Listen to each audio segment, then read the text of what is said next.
Hey, what's up, listeners? Welcome back. PSA, Public Sports Announcement. I'm your host, Alvin. I'm here with my co-host. What's going on, guys? Reezaan here. Hope everybody's doing well.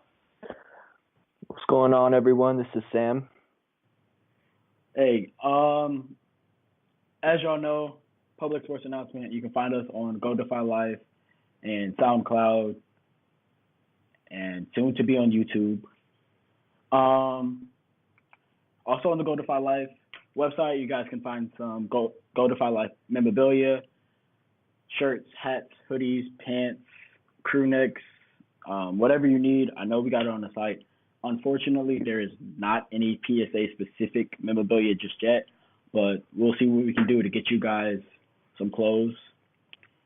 Let us know if you're out there, if you want some clothes, or if you want to just get some input on the show, some suggestions, some concerns, complaints, whatever you got. You want some questions that you need answered. If you want to talk about some topics, please reach out to us anywhere that you can. As y'all know, if you've been listening to the last 3 episodes, we're doing a divisional round bout of the NFL, and this week's the last week. So if you listen to us for our basketball and college football and other stuff like that, don't worry. Next week we'll be back with more mixed variety of everything. We just wanted to get some football stuff in right before the season started. So as y'all know, this week is going to be the AFC and NFC West. And, without further ado, let's get right into it. First team up is the Arizona Cardinals. As y'all know, Reezaan's going to let us know how the offseason went, and we're going to talk about some over and under stuff right after. So, Reezaan, what the Cardinals get into this offseason? Yeah, the Cardinals made some pretty nice moves. Signed Sam Bradford, journeyman quarterback, number 1 overall pick, to a 2-year, $40 million deal.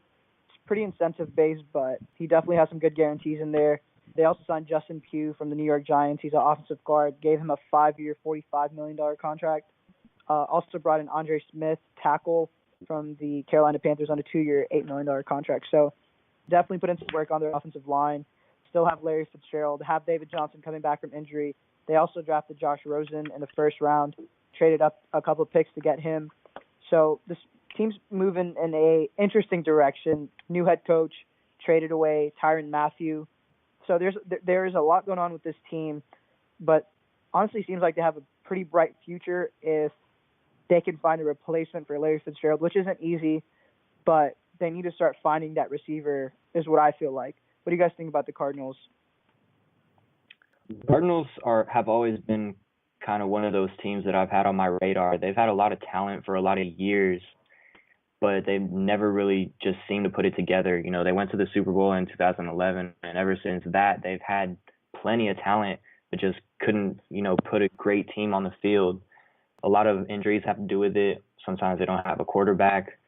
But this particular season, I feel like the Cardinals are in the same place. Like, they're plenty talented, but I don't see this team going anywhere. David Johnson, of course, top 5 back in the league. Larry Fitzgerald, one of the best receivers of all time, but unfortunately he's getting closer to the end of his career. And they're not very talented on offense outside of them. Talented defense, but, I don't know if it's talented enough. Patrick Peterson is getting older. Defensive backs age quickly, and unfortunately, he's probably nearing the end of his career. I feel like they let his prime slip away because he was one of the best defensive backs in the NFL for a really long time. I feel like he deserves to win more, but that's coming to an end. I don't think this is a great team. Sam Bradford, decent quarterback, never been to the playoffs, I don't think. So I don't have much hopes for them. Yeah, Sam, I'm with you. I'm not even going to lie. I also don't have much big hopes for the Cardinals. I like Josh Rosen. It doesn't sound like they're going to start him this season, first game coming out. So that's a little, I'm not going to say concerning, but a little less interesting for me as far as watching the Cardinals. As far as I'm concerned, I'm not going to count Larry Fitz out because he's a legend. But he's getting older and older, and it only makes it more and more likely that he can't maintain this, absolutely incredible career he's had. I expect some drop off from him soon, and if Larry drops off, then as far as I'm concerned, the rest of this offense goes. David Johnson is really good, top 5 back in the league, but he's not going to be able to carry the offense, in my opinion. Yeah, And they the have no one defense, outside of those two. yeah, exactly, and that's it. That's really and a quarterback play that's questionable with Sam Bradford or Josh Rosen, whichever one you throw in the mix. Like you said, their defense is getting older and losing pieces like Tyrann Mathieu, which if I'm a fan of the Cardinals, I'm a little concerned because letting go of Tyrann Mathieu for the price that they did shows me that maybe they're not trying to win now, which I understand because I don't think they're a win now team. But if I'm a fan, that's not really what I want to see. And honestly, I expect them to be a not win now team and bottom fourth of the NFL, to be honest with you, just on a lack of talent on both sides of the ball. Yeah, I kind of agree with both of you. The Cardinals have always been kind of in the mix, but I think they kind of lost their chance when the rest of this division wasn't as good. There was a time when the Cardinals were the clear-cut best team in this division, and they're really not anymore. I'd probably say they're the last team in the division now, especially at the quarterback play. So Larry Fitzgerald, like you guys said, he's going to be a Hall of Famer, but he's clearly lost a touch. I mean, he still puts up numbers, but he's a slot receiver now. He doesn't really play on the outside.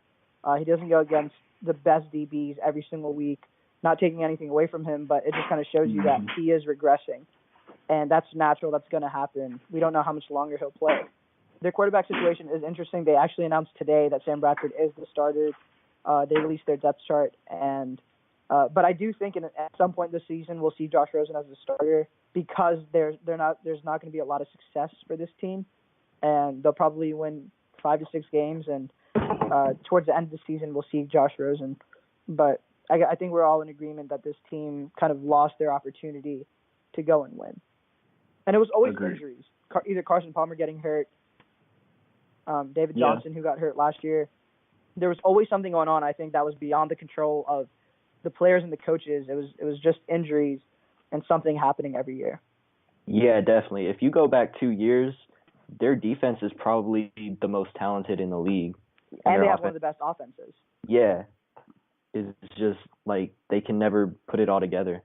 Yeah, and they were close to the end of the season, and Carson Palmer got hurt. I think he broke his thumb or something and missed the playoffs. So it's unfortunate that it happened. I really wish Larry Fitzgerald could win, but I mean, he's a hell of a player, and he's never going to leave Arizona, so I don't think he'll be able to win a championship. Yeah, I agree, and that really sucks for Larry Legend. Reezaan, you kind of mentioned it, 5 and 6 wins, really close. Odds got him at 5.5. How you guys feel? Over, under? Yeah, I'll go. It's 5.5. 5.5. So I'll go over just at 6, just because I think that they'll still be competitive in their division. I don't think they'll really be competitive outside of it. Oh, okay. Yeah, I'm gonna go under just at 5. Like I think they're right there, but they come in just short. Yeah, I'm gonna say 5 too. I'm gonna go under. I don't think they have a real chance of winning more than 6, and I'm just gonna say under and go 5, make it interesting. All right, next up, we're going out to La La Land, the Rams. Reezaan, what's going on with the Rams this year? Yeah, so the Rams were really aggressive in their approach in free agency, the draft, trading picks, trading players. Even before free agency started, they traded for Marcus Peters from the Kansas City Chiefs. They traded for Aqib Talib from the Denver Broncos. They signed Sam Shields to bolster their defense, their backs, and they also brought in Ndamukong Suh on a 1-year, $14 million deal. They brought in Brandon Cooks on a trade from the New England Patriots and also re-signed him to a huge 5-year, $80 million deal, making him one of the highest-paid receivers in the game. They also brought in center John Sullivan on a 2-year, $15 million deal. They also re-signed Nickel Roby-Coleman on a 3-year deal. So a lot of moves made here by the Los Angeles Rams. And most recently, they gave Aaron Donald a new contract extension, even though it took him a while and he didn't report to camp. Gave him a 6-year, $135 million contract with $87 million guaranteed. So definitely brought out the trucks for him. And one of the things that I think that was interesting is that Ndamukong Suh and Aaron Donald did not line up next to each other until just a couple of days ago. And just imagine how scary that's going to be this season when you have two of the most disruptive defensive tackles, maybe in the past 5 to 6 years, line up right next to each other for a defense that's already pretty stacked. Yeah, that's an extremely scary thought. I was watching some NFL show and they were talking about Aaron Donald, and the guy was basically like, if you don't put two guys on Aaron Donald, he's gonna blow up your play, regardless of what kind of play you're running. He's gonna blow it up. And if Aaron Donald needs two, the Dominican Sue needs at least 1.5. So those two guys by themselves are taking up 3 to 4 offensive linemen, which means your linebackers, your other defensive ends, your other defensive tackle are running absolutely free. If they're not getting one-on-one matchups, some of them are running free because Aaron Donald's going to take 2 to 3 guys by himself, and Dominican Sue's going to take a lot of guys. So good luck the rest of the NFL with blocking those two alone. Forget the rest of the defense. Just try to block those two. And the amount of moves that the Rams are making, I love it. I love the activity. I love the fact that they're dishing out money to their best players. That's another good thing. A lot of cash going out to the best players and a lot of guaranteed money. Love to see that from the NFL. We should keep that moving. But I also want to see how well an experiment like this works. Not that the Rams are that big of an experiment, but the NFL isn't a very free agent happy league, nor is it handing out big contracts to multiple players on the same team. That's not really what they do that often. But if the Rams can do this and compete and win championships year in and year out, then that's going to become the norm, and more teams are going to be willing to buy up guys in free agency and give away money to defensive linemen and running backs and positions that don't normally get boatloads of money. Yeah, I agree. Eventually, if this keeps happening, they're going to have to raise the salary cap if teams want to keep spending money like that, which I'm all for. I love what the Rams did this offseason. I wish it would happen more. And to me, this offseason screams one thing from the Rams. They want to win a Super Bowl, and I'm with it. No, I like the aggressiveness. I like the moves. I like where they're headed. I just this is a very strong contender for the Super Bowl this year. Very strong. And to me, it's all on Jared Goff, to me, honestly. If he shows up, then I'm not going to say they're going to win the Super Bowl, but they're as good as anybody to me. If he is a B-level quarterback. He don't even have to be A. He could just be a B. Yeah, if he played like he did last year, really, I think they have the defense, they have the offense. Sammy Watkins upgrade. Brandon Cooks is an upgrade over Sammy Watkins. Todd Gurley doesn't really have to worry about taking unnecessary hits or anything like that. He's pretty well taken care of for the foreseeable future. But, what I want to talk about is Jared Goff's salary. He's only 23 years old, and his cap hit this year is only $7.6 million. And the numbers that he put up last year, Jared Goff played like a top 10 quarterback in the NFL. And when you're able to do what the Rams just did, that's how you win championships. That's how the Eagles were able to do what they did last year. They brought in all this talent, made trades, signed players, gave their own players contract extensions so they play harder. They know that this team is taking care of them. And more do all of that before you have to pay your quarterback. Exactly. So Jared Goff is going into his third year in the National Football League. He signed a 4-year contract, but has a 5th-year player option, which all first-round picks get. So you're looking at another 3 years where you have to pay Jared Goff definitely the next 2 years, paying him less than $10 million a year. And the third year, paying him probably less than $15 or $18 million. That's how you go and build a team like this. I think it's higher than that. Blake Bortles, his 5th year is $19 million. And he was number 4 overall. So I'm sure it's close. It's probably 19 or 20 million. But either way, probably closer to 20 with salary cap or quarterback extensions going higher. Yeah, and either way, to your point, they're doing all of this before they have to pay him. So when it's time to pay him, they're gonna have a decision: do we pay quarterback money for Jared Goff and cut some of this other money that's probably a little old now, probably isn't the same usefulness, or not? So that's in a better situation than a lot of other teams right now. And for the next 2 or 3 years, they got a really good chance to win without having to pay $25 million quarterback. Yeah, it's absolutely beautiful watching Les Snead, who's the GM, go to work is amazing. He clearly has a vision in mind. Him and Sean Vay are working very well together, and this is a team that's to be excited for. And I think they could be up there with the New Orleans Saints as one of the best teams in this conference. No Eagles? I think the Eagles are going to take a step back. We talked about that last week. Oh, okay. Just check. I just get you on the record twice, just in case you want to walk that back a couple months in advance. You know what I'm saying? But yeah, I agree. I don't know. I think they'll be better than the Saints, to be honest with you. I think it's going to be the Eagles and Rams. Vegas says the Rams are winning 10 games. Even 10. Yeah. Wow. Yeah, I'll go over on that. I think this is a 12-win team just on paper. Obviously, what's on paper isn't always what happens, but the talent that they have is undeniable, and I think they could definitely muster 12 wins. I agree. I'm going over too. Just 12 games doesn't sound too bad in this division. 10 games could easily be done in this division, and 12 games simply because they're that much better than the other teams in this division. So definitely over for me. Yeah, I'm going over too. It's kind of a no-brainer. They're one of the best teams in the league, so I'm taking over. Yeah, agreed. All right, next up, staying in California. It's the 49ers. What were they up to this offseason? Yeah, so the San Francisco 49ers actually didn't make too many big moves, but they did make a couple. So one was signing Richard Sherman on a 3-year, $39 million deal. I know $13 million sounds like a lot, but there's actually a lot of incentives and a lot that Richard Sherman has to do to get that $13 million per year. They also signed Weston Richburg, center of the New York Giants, to a 5-year, $47.5 million deal. And they also brought in Jerick McKinnon on a 4-year, $30 million deal. Fortunately, while the 49ers had big plans for Jerick McKinnon, he tore his ACL on Saturday and will be out for the year. You know, the 49ers are an interesting team. They also re-signed Jimmy Garoppolo to a monster extension.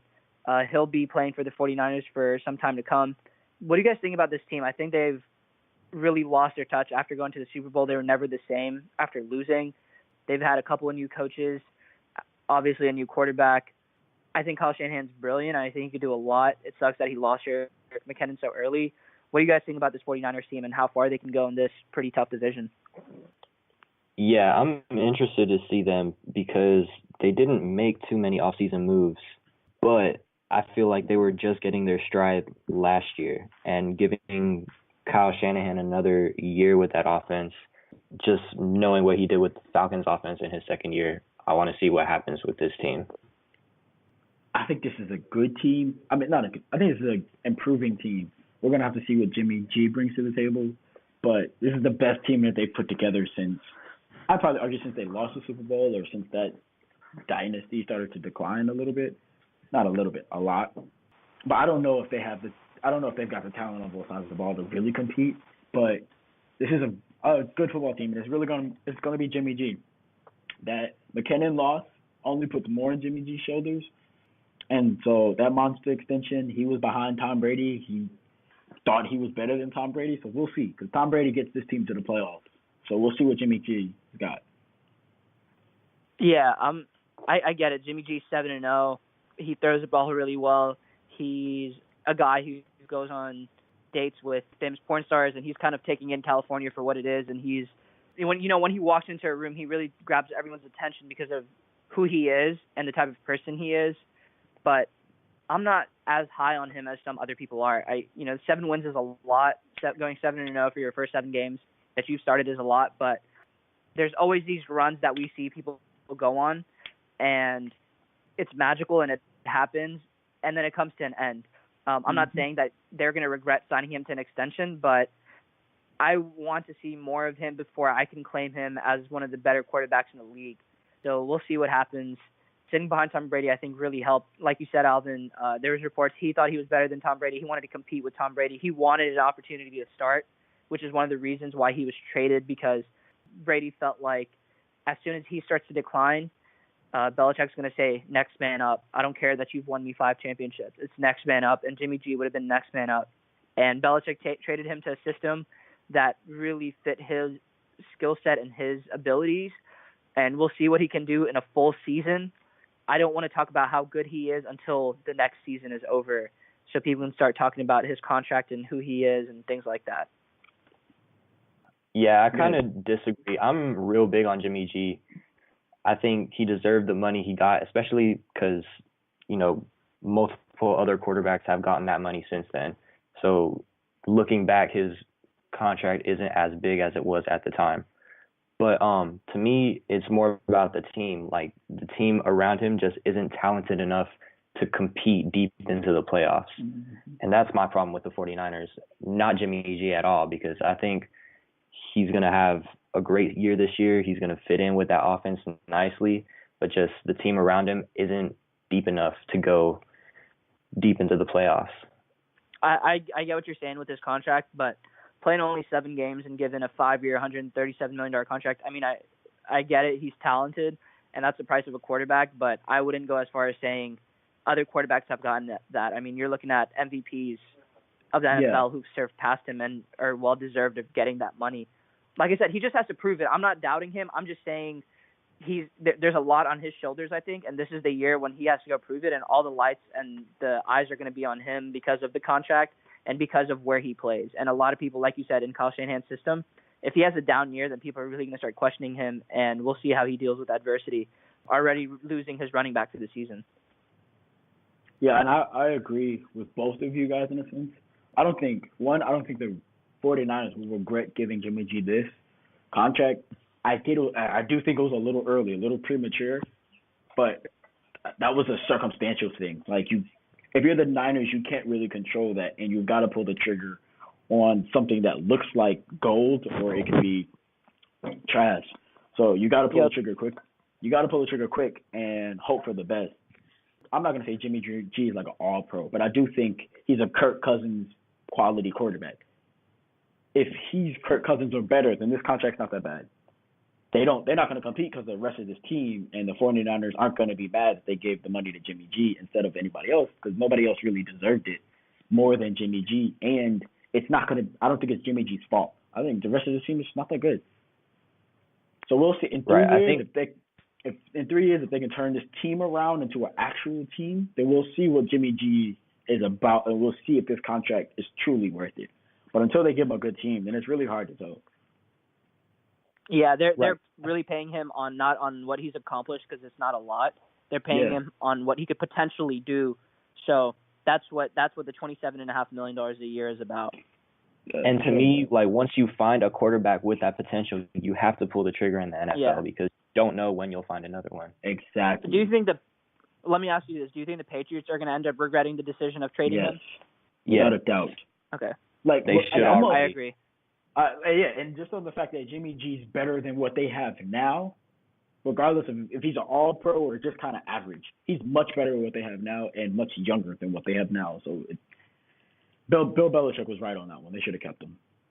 Yeah, absolutely. All right, 49ers. Vegas got him at 8.5. How y'all feel? I'm gonna go under. I think they'll go 8-8.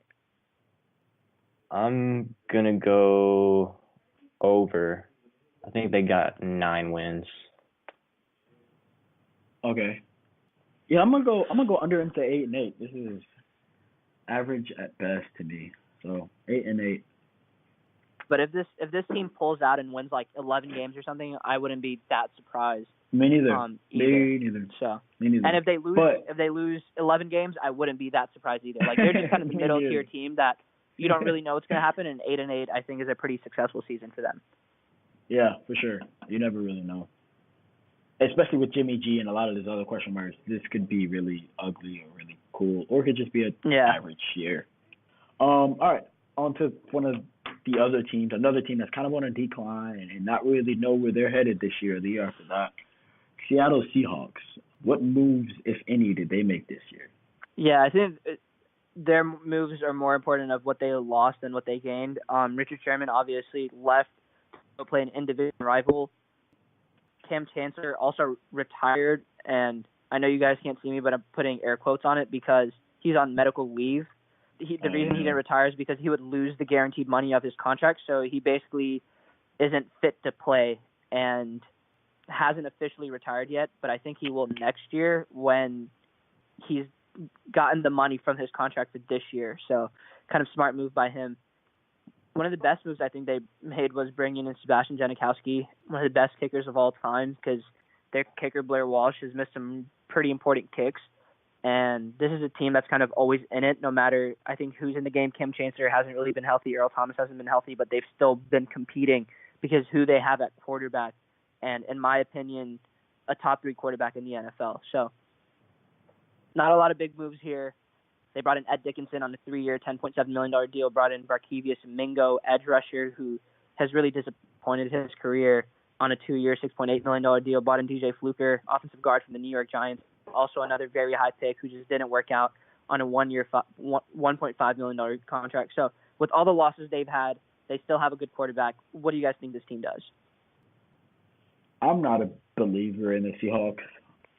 Their offensive line is so ass, and they haven't showed a real diligent conservative effort to put some money and some talent to the offensive line. And the Legion of Boom is falling apart and gone. And they haven't retooled the defense. They lost some bodies on offense. They still don't have a running back. Like, the only thing that the Seahawks have is a pretty good defense and Russell Wilson, which to me is an average. Like, that's average in the NFL. And this division, that's average as fuck. Yeah, I agree. I think this team is losing all of its talent pretty quickly. Legion of Boom is gone. It's over. Michael Bennett's gone. Richard Sherman's gone. Earl Thomas is actually not reporting to camp right now, which is some of the quietest news in the NFL because I haven't heard much about it. And they're not willing to trade him. Yeah, so he hasn't been to camp. He's not reporting. He's probably not going to play in the first game. And no one really knows about this. So the defense isn't the same defense. The Legion of Boom is over, not referring to them as Legion of Boom anymore. The Seahawks defense, they're not very talented. They got Bobby Wagner, KJ Wright. Those are the 2 left over. But other than that, I don't see much talent on there. On the offensive side, their line is still bad. They still got Russell Wilson, who will always be able to carry them to at least 8 wins, but there's just not talent on this team. They're just not a good team right now. They kind of did what we were talking about with the Rams, but they actually just did it internally. They didn't really ever sign big free agents. After they won the Super Bowl, they brought in Jimmy Graham from the New Orleans Saints, but they never did anything except re-sign their own players. And, I mean, that run that they had and the players that they drafted was amazing and probably one of the best few draft classes that I've ever seen. Getting Russell Wilson in the 3rd round was an absolute steal. So this is a team that was building from within, but kind of lost their touch on drafting after they won the Super Bowl because they felt like they could just go out and draft athletes and this team would be around for a little while. And that just wasn't the case.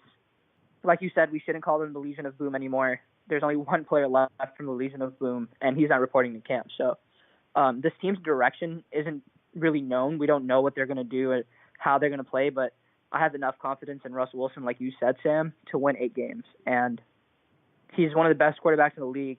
There's no denying that. He can carry a team. There's no denying that. I just don't think he'll be able to take them to the Super Bowl. And for the first time since we've been doing this divisional roundup, I think this is the first time that it's an even odds number, an even Vegas number, and I'm actually excited about it because both of y'all said 8-8, and I'm not letting y'all go out like that. So the Vegas says the Seahawks are winning 8 games. Y'all got to pick a side. 8-8 is not enough. Are they doing more than 8 or less than 8? How much faith do y'all have in Russell Wilson? I can't go push here. Nah, that's weak. All right. You know what? I'm gonna go over because I still think Pete Carroll's a good coach and Russell Wilson's a hell of a quarterback. So I'm gonna go 9 wins. If they get anything more than that, I'll be very surprised. But I'm gonna go 9 wins. I like Russell Wilson. They play the Rams twice this year. They play the Niners twice this year. They play the Chargers, Packers, the Panthers, the Vikings, the Chiefs. I got to go under this year. The team isn't good, and I love my boy Russell Wilson, but bruh, you can't carry these boys to 8 wins. That's a tough schedule. That's a tough, and that's not an easy schedule at all. Yeah, No, that's not not. at all. When the Seahawks were dominant, the team that they had the most trouble with was the Los Angeles Rams. I mean, they could not score on the Rams to save their life. Oh, we were my talking God. about field goal games. 12-15, 9-6, 9-6, 6-3. And that Crazy was when the games, Rams and were I'm not- trash, bro. That was And when horrible. that's when the Rams are trash. But my point is that when you're going up against someone that you know is that much better than you in this division, the games are going to be that much better, and it's going to come down to defense. But Aaron Donald and Ndamukong Suh are going to have a little feast with Russell Wilson. So oh my God, we'll see where this goes. But real quick, would y'all take Aaron Donald and Ndamukong Suh or the whole Seahawks offensive line? Like 2-on-5, who y'all got? What? What kind of question? Aaron Donald and Me and too. Suh. I think No I'm taking doubt. No doubt.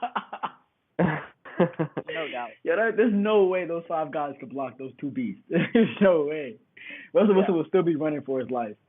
But he will to be honest running for his life. Yeah, that's true too. Oh, he again for like the 4th season in a row. But to be honest with you, I had the Seahawks also at 8-8. But because of this tough schedule, I'm gonna say under. I wouldn't be surprised if they finish at 8-8. And that concludes our NFC West. Now let's move on to the AFC counterpart. And first up, John Elway's Denver Broncos. So they just made a recent move last couple of days. So Reezaan, what have the Broncos been into? Yeah, so the Denver Broncos brought in quarterback Case Keenum from the Minnesota Vikings, who played amazingly in Pat Shurmur's system last year. They also brought in Marquette King, punter. Punting in Denver is a dream come true for punters with a high altitude, and he's going to have a lot of success there. They also released their first-round pick, Paxton Lynch, and they also drafted Bradley Chubb. The success that the Broncos had a lot to do with DeMarcus Ware lining up on the opposite side of Von Miller and terrorizing opposing quarterbacks. Before this draft, the one person that was continuously being compared to Von Miller was Bradley Chubb. If Bradley Chubb can even be 70% of the player that Von Miller is, you're going to see a more fierce pass rush than you did with DeMarcus Ware and Von Miller. Mm-hmm. They did lose Aqib Talib, which is an extremely important part of the defense, but I think that what they were known for was getting to the quarterback, even though they had a great defensive backfield. If they can start getting to the quarterback again with Case Keenum, they drafted Royce Freeman, who a lot of people appear to be high on and might be this year's Kareem Hunt, and Demaryius Thomas and Emmanuel Sanders finally getting a quarterback that could get them the ball. Where do you think this Denver Broncos defense can go, and how far do you think it could take them in this division? I think they have a pretty good chance in this division this year, better than like last year when this division was 3 playoff contenders deep, because I think each of the other playoff contenders kind of have fallen off, and the Broncos haven't. They're on the up, and all the other teams are on the down, but rather slightly. So I think the defense has a pretty good chance, even though I don't expect it to be that strong. They still got Harris Jr. And still Von Miller. They still got a lot of pieces on that defense, and they do reload on the defensive line and the linebacking core. But still not sold on Case Keenum, not sold on their running backs, Royce Freeman. Demaryius Thomas can't catch anything, and Emmanuel Sanders we'll kind of see. So like this team has a lot of good to average players. We'll see if they come together and become better than the sum of their parts, but we'll see. Like I'm not that big of a buyer into the Broncos stock. Yeah, I kind of disagree. I think they're talented and growing in that talent. Of course, adding Bradley Chubb to that D-line is going to be insane. Him and Von Miller on opposite sides. I'm so excited to watch that, but they do still have a pretty talented defensive backfield with Chris Harris Jr. and Bradley Roby, and they brought in Adam Jones pretty recently. So I think their defense is pretty talented. I think their pass defense specifically won't really take too much of a step back. On the offensive side, I think they have a decent offensive line and 2 very talented wide receivers. They just haven't had a quarterback to throw to them in the recent years. So I'm interested to see how the Broncos turn out. I want to see Royce Freeman and Case Keenum especially. Yeah, me too. I agree. My thing with the Broncos is that if they can if that defense could look like its old self, and Case Keenum can play close to where he did last year, which is manage the game and make the throws that are needed and not take too many risks, this could be a team that can compete, because we just know, we'll talk about it later, one of their teams just fucked up in this division and really took a step back. And the Broncos are always going to be an interesting team. Like you said, Demaryius Thomas can't catch, but when he's in the right system, I mean, this guy was a 1,400-yard, 10-touchdown type receiver. I know he's gotten older. He's not going to do that, but he can still be effective, and so can Emmanuel Sanders. So we'll see what this team does. I'm kind of excited to watch the Broncos. I'm excited to see Von Miller and Bradley Chubb.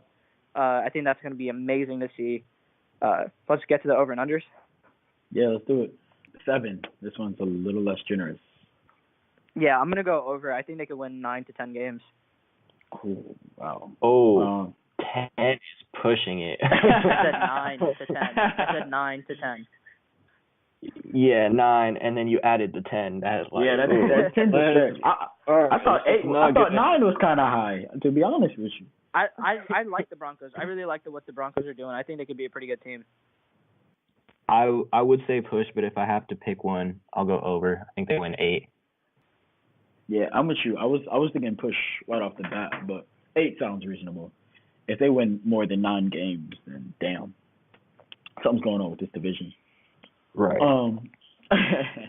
Moving on, Kansas City Chiefs. Reezaan, what'd they do? Yeah, so the Kansas City Chiefs actually had a pretty interesting offseason. I think we can all agree that they overpaid for Sammy Watkins, gave him a 3-year, $48 million deal, putting him on an annual basis just $1 million less than Antonio Brown per year. So they brought in Sammy Watkins to go on the opposite side of Tyreek Hill, one of the fastest guys in the league. They also brought in Anthony Hitchens on a 5-year, $45 million contract. Anthony Hitchens is a really good linebacker, can rush the passer, can tackle the running backs. He's going to make a huge difference in their team. And they also traded away Alex Smith to give the throne to Pat Mahomes. I think, Sam, was it you who absolutely loved Pat Mahomes last year? No, that was me. I don't think so. That was me. All right, well, I remember one of my friends loved Pat Mahomes and are still extremely high on him. And they're like, he can get a lot done. He has a cannon for an arm. They have Kareem Hunt. They have Tyreek Hill. They have Travis Kelce. They have Sammy Watkins on the other side, whatever that may be. What do you think this offense could do without Alex Smith? How good do you think they'll be? How efficient do you think they'll be? Because Alex is one of the most efficient quarterbacks of all time. The defense also lost Marcus Peters. So what do you guys think about this team? How do you think it'll go? Losing a guy like Marcus Peters, but also gaining Sammy Watkins and bringing in Pat Mahomes. Yeah. To let the record show, I was that friend that really liked Patrick Mahomes. But I don't think this is going to be his year. I don't think this is going to be the Chiefs' year necessarily. I think they'll be a little better than average. We still got Travis Kelce, still got Kareem Hunt. Sammy Watkins got ridiculously overpaid. Losing Marcus Peters, I think, is going to lose a lot of swag on that defense, a lot of juice, even though everything I've heard, he's a knucklehead and kind of hard-headed in the locker room. But he still makes plays on the defense, and he's still somewhat of a leader to that locker room, or to that defense, rather. But the front seven's pretty good. They still got Eric Berry on the back end. I'm not too worried about the defense. On the offensive end, not that I'm a big Alex Smith kind of guy, but I don't know if Patrick Mahomes is ready to take on this offense full-fledged, and he's not Alex Smith in that. He's dunking it down to anyone. Like Reezaan said, this man has a cannon, and he is not afraid to show it off. If you don't believe me, go watch some of his college tape. Not only does he throw as far as he can often, he does it with style. He literally shows off while he throws sometimes, which is the opposite of Alex Smith. And I think he's going to be better than Alex Smith. I don't know if he's going to be better than Alex Smith this year. I think this offense is going to struggle without a game manager in Alex Smith this year, and that holds the Chiefs back just a little bit. Yeah, I think they take a small step backwards too, just because they're kind of in a transition period with the guy that they expect to put their franchise in his hands for the next 10 years probably. So I think we're going to see an adjustment period. Like you said, the defense is talented. I'm not too worried about them other than losing that swag that Marcus Peters brought. But they brought in Anthony Hitchens, like you said. Still got Justin Houston, Chris Jones, Eric Berry, of course. Very talented group back there. The offense that I'm more worried about, I think they're going to lean on Kareem Hunt a lot this year when, Mahomes isn't performing like they want him to. Watkins was just a horrible signing, and I don't even want to mention him. But I'm excited to see Tyreek Hill hit the streak 50 yards down the sideline and Pat Mahomes get it to him. That's going to be a lot of fun to watch. Yeah, I agree. Yeah, I think when you look at the Chiefs, we were watching the game last year, the first game of the regular season, Chiefs versus Patriots, and Alex Smith for the first 5 weeks was airing it out. And then I don't know what the hell happened, but he lost it. And when he lost it, this team really collapsed. He turned into that game manager again. And Pat Mahomes isn't going to be a game manager. I'm really excited for this offense. I don't know about Pat Mahomes being one of the better quarterbacks, but we kind of saw it with Jared Goff and Carson Wentz last year. That second year can really help a player, especially in this offense when you have the players that you have and when you have an arm like Pat Mahomes has. It could really make things work. I don't know if they'll get off to the same start they were last year when they were undefeated for the first 5 weeks, but I expect this team to have success. Even with Marcus Peters, they had the fourth worst pass defense in the NFL. So I don't know how much worse they could obviously be the worst pass defense, but I think they're going to improve. They're getting Eric Berry back, who we know is one of the best safeties in the league and can really change a game from that position. Yeah, I agree with a lot of what you said, but I just want to add that the reason I think we're going to see a transition period from the offense is because we're getting a completely different quarterback. We had that game manager in Alex Smith, and we still have the same offense around him, but we're getting a gunslinger in Pat Mahomes. And that's why I think it's going to take some time for them to really get in the flow. But ultimately, Andy Reid is still a great coach, a great offensive mind, and they'll be a good team. They just are going to take some time to get it together. Yeah, I agree with you, Sam. I think that transition is exactly how you said it. It's just because it's not a rookie, but a second-year guy, first-year starter, I think that's going to be tough. But one thing to look out for, I don't know. I mean, Josh Allen, Aaron Rodgers, and Patrick Mahomes have the three strongest arms in the league, and only one of those guys, has a single player that nobody can cover for a 60-yard stretch. And his name is Tyreek Hill. I wouldn't be shocked if 2 plays every game, they literally just drop back and throw it as far as they can to Tyreek Hill, because no one can stay with that man for a 60-yard dash. And nobody has quarterbacks that can throw the ball 70 yards on the field. So, this seems like a little match made in heaven, and I wouldn't be shocked if he has a couple hundred yards on that alone this year. Yeah, and that's my thing is if Sammy Watkins can even prove to be a good number 2 receiver. I mean, Sammy Watkins is fast. He's athletic. He just hasn't been able to stay on the field, and quite frankly, he hasn't always been in the right system. So he has a full off season under Andy Reid. He has a full off season opposite of Tyreek Hill. He has a full off season working out with Pat Mahomes. Now let's see what he can go do. If he can be a good, solid number 2, you can't cover those 2 guys and put 2 safeties over the top every time because you have a second-year running back named Kareem Hunt, and you also have a tight end named Travis Kelce, who's a top 2, top 3 tight end easily in this league. So this team can be a matchup nightmare for any defense. I don't care what defense it is. They could break your defense apart, and it really rests on the shoulders of Pat Mahomes developing quickly, and I don't think it should take more than a couple of games. I really like Pat Mahomes. That's why they traded 2 first-rounders to get him. I agree. I think their offensive line is kind of shaky as well, so that's another thing to worry about. That's gonna be, and Patrick Mahomes has a little bit of athleticism to him, so we might see he might make some shake back there, but we'll see. Vegas says that the Chiefs are winning 8.5 games. How y'all feel? Yeah, I'm going to go over. I think the Chiefs can go out and ball, like I said, with Pat Mahomes. I'm going to go 11 wins. Whoa. Wow. There you go again, but that's 2 in a row. You all right? I'm all right. I just like Pat Mahomes. I think we saw second-year quarterbacks really make a leap last year. Pat Mahomes, everything I've seen from him, he's looked amazing. I'm really excited for this offense. Cool. All right, if you say so. How you feeling, Sam? Yeah, I see where you're headed, Reezaan, but I'm under just because that offensive line really worries me. Okay, so Reezaan not the So only I'm one tripping. so I'm gonna say 7 or 8 wins. I don't know, Sam. You sound like you tripping over there too. I'm gonna go 9. I'm gonna go over and go 9 wins. Anywhere from 8 to 10 wins would be reasonable for the Chiefs. I think 10's a little high though, so 8 to 9.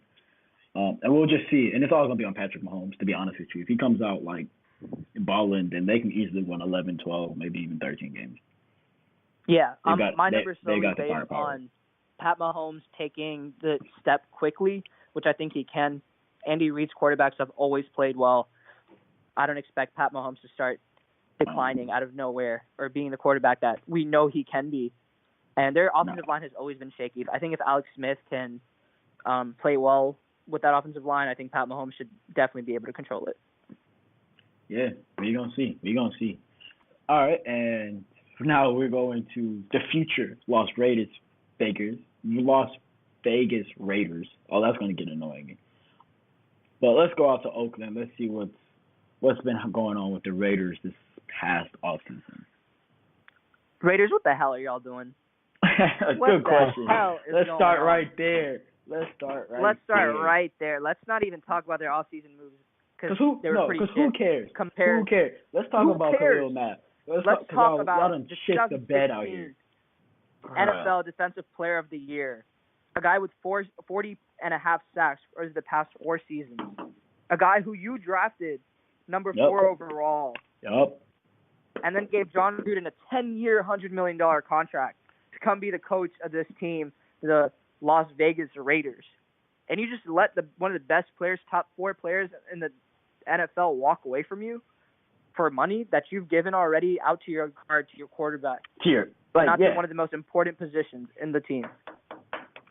And I think most of us would probably argue, most of us would argue that outside of quarterback, pass rusher is probably the second most impactful position. Yep. And y'all didn't pay that man. Like, come on. It wasn't hard. He just wanted his money. You didn't pay the man. Why? My question is why? You're willing to give John Gruden, who hasn't coached in 10-plus years, a $100 million contract? And honestly, for a coach? I think it's John Gruden. Like, and I heard somebody talk about this on ESPN. I think it was Bomani, about head coaches coming into a new job and want to establish themselves and not giving up any ground to the best player or the biggest controversy in the locker room or whatever. Which I get, wanting to establish yourself, but as the head coach, you got to recognize some things are bigger than you. And to be 100% honest, with this team, Khalil Mack is bigger than John Gruden. If you're thinking John Gruden is more important to this team, you're wrong. It's Khalil Mack. He's the best player on this team by far. Not even close. Best player in this division, and like the idea that John Gruden somehow came in here banging his chest, and now Khalil Mack is not on the team. You've already failed the Raiders. Your first season was a failure. Already. It was a failure. And remember we were talking about, John Gruden said, if his tenure with the Raiders turns out to be a failure, he'll give the money back. I want my first year's deposit back right now. If I'm the Raiders, I'm asking for the first year back right now because you blew it. We can talk about the second and third year when we get there, but the first year is done. I want my money back. Well, this is crazy to me. I can't believe it. And the trade overhaul. Like, all right, let's forget how bonehead of a decision it was to not sign him to whatever he was asking for. Fine, cool. How do y'all feel about the actual trade in a vacuum? How do you feel about that? I think they just made the Bears one of the scariest defenses in the NFL. We were talking about the Bears just like a week ago and how good they were about to be. It's not even a question. I went and picked them up in every single fantasy league of mine. I saw that. Because you were a hoe for that too. And because it's gonna be scary. You have Leonard Floyd, Raekwon Smith, Danny Trevathan, Khalil Mack. These are just their linebackers. Amos. Yeah. Oh yeah. You got help on the back end. Like, you have really good, talented defensive linemen. I mean, I don't think this is a high price for a perennial pass rusher. You talked about it as the second most important position on the team. They were aggressive. They went and got their quarterback last year in Mitchell Trubisky. They were aggressive. We made fun of them for it. Now they went and got their pass rusher. And they could do this. Why? Because they have the cap space. They're only paying Mitchell Trubisky $7 million a year. So now's the time. Like, if people following that Rams template, now's the time. Load up your team. And to be honest, we might be sleep on the Bears. But, like, to your point, Reezaan, because I might be a little sleep on the Bears. You seem to be on it. But they might be right there. They might be right there. Come on. The defense is there for sure. It's the offense that we're worried about with the Bears. What's going to happen with Mitch Trubisky? And I don't remember what I said for the over-under, like, win total for the Bears, but I'm gonna just add two to it, whatever I said. I might have said 8, but let me just make that 10. Yeah, the Raiders gave up. I get it. You got picks for it. You saved some money, but was it worth it? Is it going to be worth it at the end? That's what we'll see. Let's talk about their actual other moves that they made to help this team. They brought in Doug Martin, running back. They brought in Jordy Nelson, wide receiver. Okay. Mind you, these two are declining every single year. And old. They brought in E.J. Manuel, re-signed him. They brought in Marcus Gilchrist, safety. They brought in Reggie Nelson, re-signed him as well. So and they got Rashawn Melvin, which is one of the better moves that I liked from the Indianapolis Colts. He's a really good corner who's pretty underrated. But the Khalil Mack trade just kind of threw everybody off. We talked about it while it was going to happen. We said the next morning we're going to wake up and he won't be an Oakland Raider. This is a team that usually likes to throw money around, but they just didn't want to with Khalil Mack. And I think for that they're going to be regretting it for a while. I think they're going to finish last in this division. I'm just going to go right out and say it. I'm with you. I hope they finish last, and I hope they are dearly punished for this Khalil Mack thing. And you're right. I hope they regret it for the 10 years that Gruden is their coach. Yeah. He's not making it 10 years, bro. Relax. I mean, not happening. At this rate, he's not. But if he does, they're going to regret this. This is one of the worst moves. This is one of the worst moves I've seen in a very long time. So let's just get rid of it because I think we're all on consensus of this. That there's not much going for this Raiders team outside of Derek Carr. And I don't think Derek Carr is as good as I initially thought he was going to be when he was hot in, I want to say his rookie year, maybe second year. But right now, I mean, he's a franchise quarterback, and he's better than average. Anything else outside of that, I feel like mentioning with the Raiders? No, yeah, I agree. Yeah, I don't think so. All right, so straight to it, over and under. Vegas has him at 8, but in Vegas' defense, this was before Mack got traded. So we just going to get ahead. I'm not Vegas, but I'm going to go ahead and give you all a new number. Let's call it 5.5.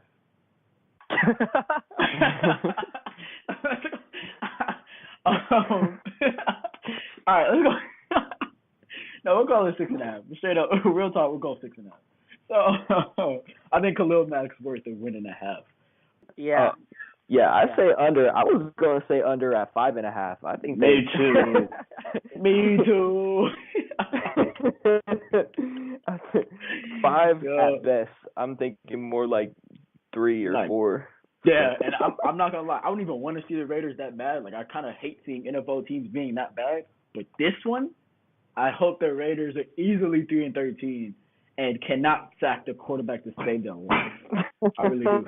Yeah. Yeah. I really do. Khalil Mack in 4 seasons had 40.5 sacks. The next closest person had 15. So. Oh yeah. We're not going to see them going after the quarterback. It's not going to happen. Yeah, it's about to be a sackless season for the Raiders. Yeah, under 6.5 for sure. Sam, you just got under. Reezaan, how you feeling? Yeah, I'm going under. I think they win like 5 games, maybe 6 if they can get lucky, but 5. Yeah, and they're in a tough division, so yeah, that sounds reasonable. All right, next up for the last stop of the divisional roundup, back out to LA for the Chargers one more time.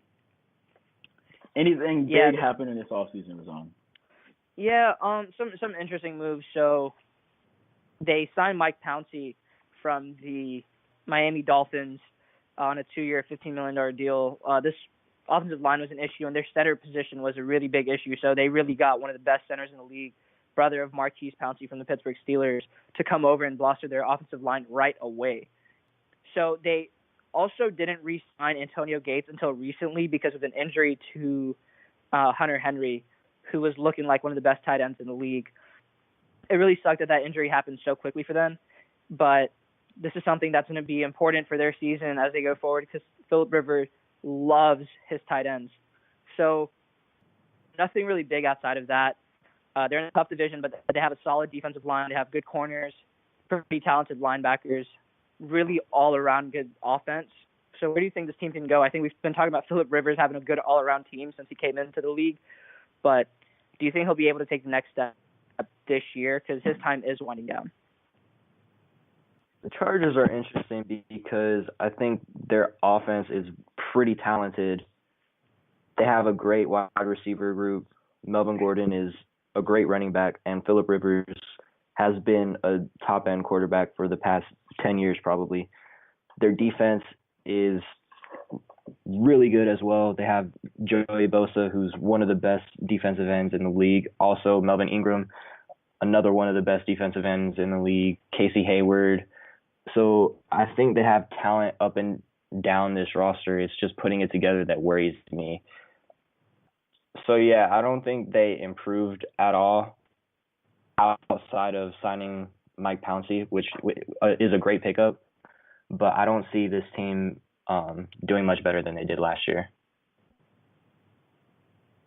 Yeah, I'm with you. I don't see them doing much better than they did last year.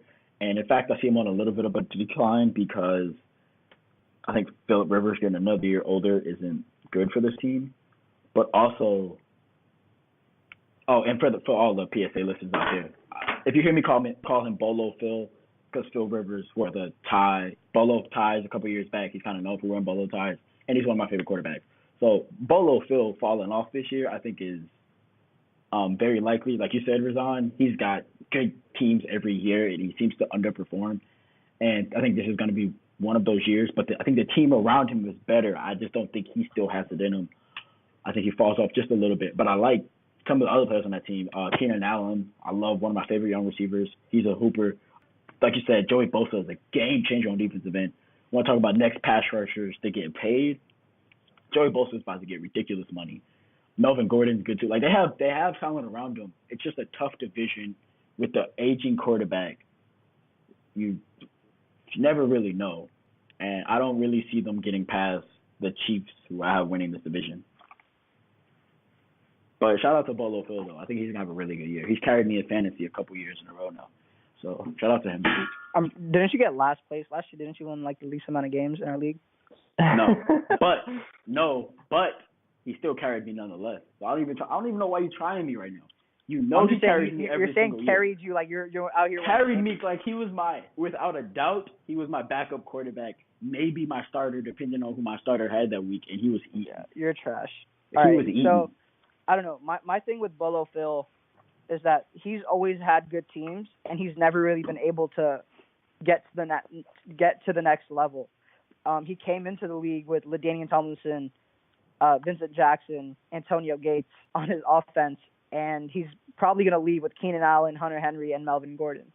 That's not a bad place to start or end. And he just wasn't able to do it at the beginning of his career. He wasn't able to do it in the middle of his career. I don't think he'll be able to do it at the end of his career. I just don't see it happening. His prime is definitely behind him.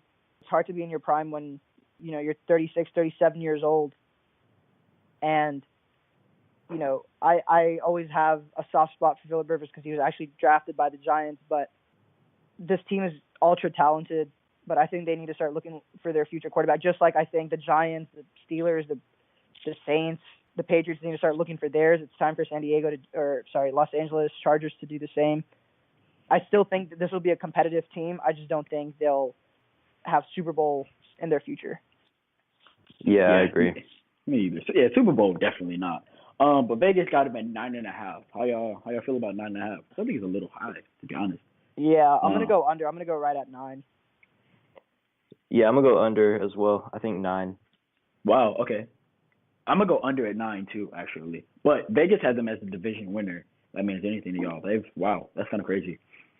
All right, moving on. Let's get a common consensus. See where I'm at here. For the NFC West, I've got Rams first, and then Niners, Seahawks, then Cardinals. I actually might switch the Cardinals and Seahawks. Me too. Reezaan? Yeah, I'm pretty good with that. Right. Yeah. A little disagreement on the 3 and 4, but yeah, that's good. And with the AFC West, we have Chiefs, Chargers, Broncos, and then the Oakland Khalil Mackless Raiders. Yep. Yeah, that's what I got to. Let's see. I think this is gonna be a nice little. This could be a really nice hunt to the end with the Chargers and the Chiefs. That could be something. That could be exciting. Yeah, that'll be interesting. But thank you all to all the listeners for listening to all 4 of our PSA divisional roundups. We really appreciate you. Like I said, next episode we're gonna get to some more variety content. But moving on to something a little more pop culture and regarding the NFL, Nike just released its newest campaign, and the face of it is Colin Kaepernick. And I love it. I love to see Colin Kaepernick getting as much money as he can now that he's no longer playing the NFL due to, some reasons. Collusion. Yeah. Wait. Whoa. We'll find that out soon. Allegedly it's collusion, but we'll see. And also, how do y'all feel about Nike and the stance that it's making behind Colin Kaepernick, knowing that it also stood behind Serena Williams when she had that cat suit ninja looking thing she had on at the U.S. Open? And no disrespect to Serena, because it was a fire cat suit. She was looking real nice in that cat suit. I ain't gonna lie. But as y'all know, they banned it from the thing. So how do y'all feel? Yeah, I think this whole situation with Kaepernick, it's important, right? It's raising awareness. We're talking about the issue again, which is extremely important, and we're looking at it from a standpoint of people who talk about this when we have conversations with our friends, with our parents, people we go to school with, whatever it is. And I love what Nike's doing, but I wouldn't give Nike all the credit in the world. Okay, this is still a publicity move. They're getting a lot of PR for this. They're still trending on Twitter. Even though people are burning their apparel and things like that, there's a lot more people appreciating what they're doing. And Nike's always been a company that's moved with its with the people, I guess, or with the millennials, you could say, and they're attracting a type of crowd. We respect Nike more for this. I respect Nike more for this. I'm going to buy Nike clothes too. But at the end of the day, Nike still has a lot of issues that they need to correct in third world countries and things like that they don't really give attention to. But I guess we have to look at the Colin Kaepernick thing as something that's good for him. It's raising issue, and the NFL actually released a statement where they said, Nike is the NFL's official partner, that all their jersey, all their team apparel is made by Nike. And obviously there's this collusion case going on. So I think it's definitely raising awareness. I'm happy for Kaepernick. I'm glad he's getting more bread because, people want to talk about how he's not getting any money. Well, you should look at the contract that he signed with the San Francisco 49ers. I would not be worried about Kaepernick being broke anytime soon. He's a smart guy. I'm sure he controlled his $65 million guaranteed pretty well. Yeah, I agree. It's anytime there's a move like this, it's going to partly be for publicity. But I think, first off, I love what they're doing with Kaepernick and Serena. But secondly, I think that this is the move that needed to happen for things to finally get going and for us to actually talk about what we need to talk about. Because it took the NFL no time at all after this poster came out to release that statement. And if you think about how long this whole kneeling flag dilemma has been going on, this move right here has made a huge impact already. And I think in the future, we're going to look back and say, wow, that was the defining moment that really started to change things. So that's why I give a lot of props to Nike. And yeah, like you said, they've always related to the younger crowd a lot. And I love it. I don't think they're really worried about losing customers. You're younger. It's a younger crowd. Like you said, Nike's a younger crowd, and dare I say a more athletic crowd. Whatever that means to you guys, that's on y'all. But the crowd's a little more younger and athletic. So I could this makes perfect sense for me. And another thing, I think in 10, 15 years from now, maybe even longer than that, when we look back on this Colin Kaepernick situation, I don't think we're going to look at it with such the negative light that we look at it right now in the present day. And so I think Nike is doing a great job before anybody else to jump on what they see as the right side of this issue, so that they're the leading company to be behind Colin Kaepernick. So that 10 years from, if he's considered a revolutionary or something like that, they were here first. So if Colin turns out to be a Muhammad Ali, imagine Nike being able to pull a Muhammad Ali in his prime. Like, we were behind him before anybody else was.